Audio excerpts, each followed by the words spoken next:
Hi అండి. మనం ఎప్పుడైతే దిగులుగా ఉంటామో మన జీవితం మనం చూసి నవ్వుకుంటుందట. అరే వీళ్ళు దిగులుగా ఉన్నారేంటి అని. ఎప్పుడైతే మనం ఆనందంగా ఉంటామో మన జీవితం మనల్ని చూసి వేదింతలు కొడుతుంది.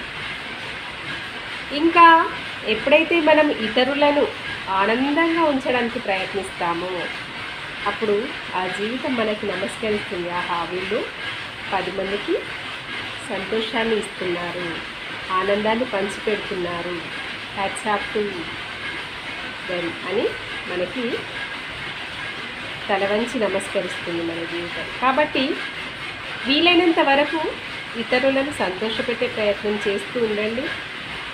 ఇతరులను సంతోషపెడితే ఆటోమేటిక్గా మనం కూడా సంతోషంగా ఉంటాము. ఏమంటారు ఫ్రెండ్స్?